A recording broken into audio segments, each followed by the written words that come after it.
prepare the breakfast of this, guys. First, this is the combination of Royal Canine Urinary and Aussie. More of the Urinary Canine. With that,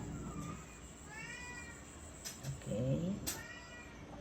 Tables are usually washed to remove the excess salt and then soak. Kaya ang labas nila ganito. Okay? We're gonna mash them and then mix them here. Okay? This one, very essential. And syempre vitamins. And ta-transfer mo dito sa clean basin, dito mo imamash. Transfer. Tra-transfer mo lang. Mash. Ayan. What is the mash? Okay? And mag-open yan. Then, ipupour natin lahat doon. Sa combination. Lahat. Ipupour lahat yan. Isa-isa. Okay? Ipupour mo lahat yan. Lahat. Then, mix.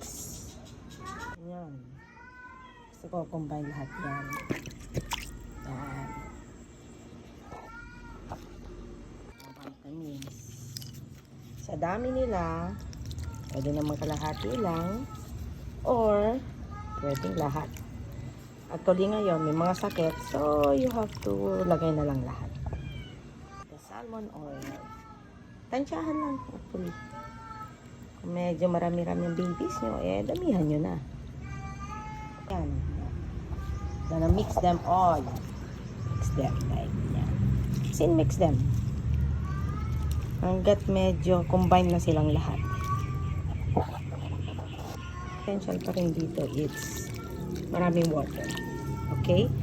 Para ma-avoid dehydration, ma-avoid yung stone formation, yung mga CKD.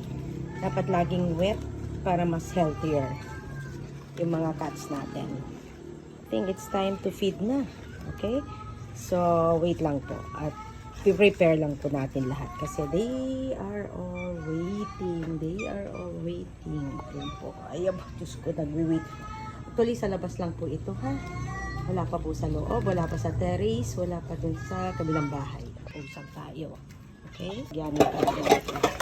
Tapos, yan, pipit-pitin namin yan para hindi yan, hindi maka-give ng injury sa ibang mga stray cats if ever meron man. Pagkainan, meron pa dyan. Prepared one.